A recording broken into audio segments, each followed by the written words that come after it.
Nó được tới cua nhá nè. Quay tại sao YouTube đang cầm nói Anh hỏi chút xíu ơi. Kìa.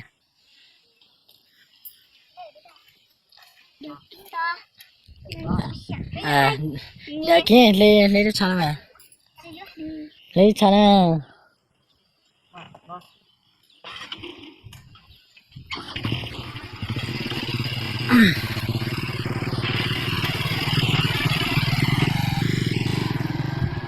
Nhớ rong này đợt này quá từ muộn rồi này. Quá từ muộn này nhớ đã là vâng tuần này. Chỉ tao con bê của trẻ ăn đừng bê xem con cả thế này.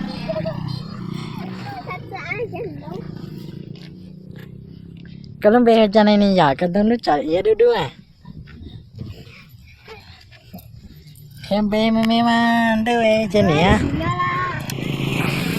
Xì nhớ đây. Hả? Ô, này tôi xong thì ơi kìa. Cái lấy tao hả? Sư phải ra nó mà má mua à? Chúa tụi em nó nhớ đi. Đúng chưa à? Tụi em nhớ đi. Đây là phù cá ở Trừ Đăng hay sao ấy? Con đà bị nó tôi cái nhở? Nó phải chỉ van bị nó mà. Bị số mà. Đã có một phụ chỉ van hả mà? Phụ chỉ van bị cái một bị nó mình đang đi mua khô xương cá này coi này. Ra chúa nó bị hả? Vậy thì nó cái hai cái gió này nó cái là rằng ha nè.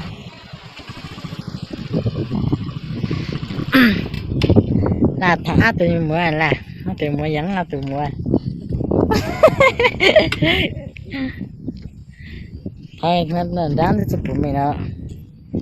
Đó bố mẹ thua phát sáng nó sẽ say ha. Đây cái đó cho mình rồi. Bỏ cái áo này ra tí. Hạt chứ cua. Chứ cua cái.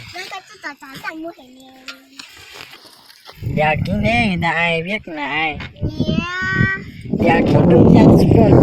Nè.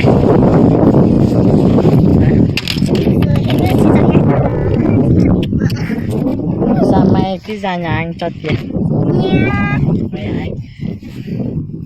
Bỏ cái kín ra. Cái tôi cả cái mặt của em rồi.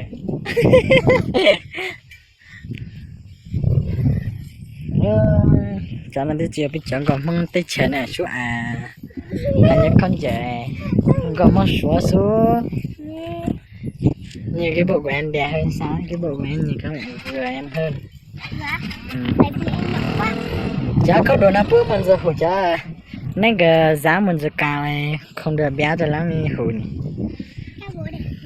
Vấn đề nhưng mà cái bộ của em cá thì nó nhìn cái kiểu ngắn hơn. Nè, nhưng nó không được dài lắm. Tốt đấy cho nó giống giống giờ.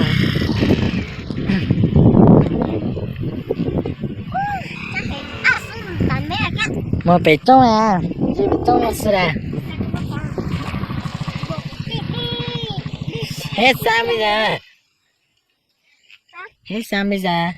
Không sao. Hết sao con có tiền mà lo gì? Chưa mang tiền, không mang tiền ra. Sao sáng ra không bảo anh mang tiền ra?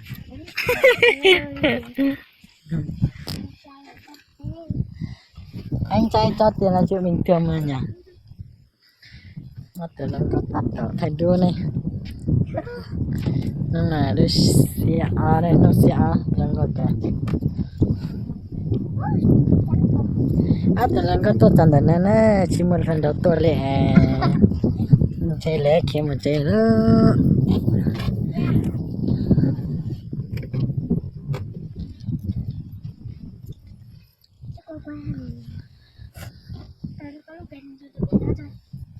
Hả? Anh của anh á? Quang Cư Văn.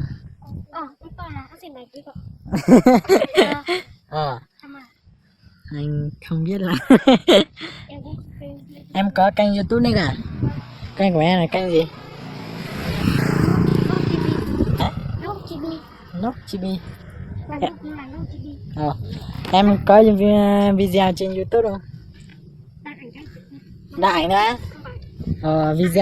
Video ảnh cái à? Ồ, sao tên này không sáng máy bộ lên cho nó hoành tráng tí.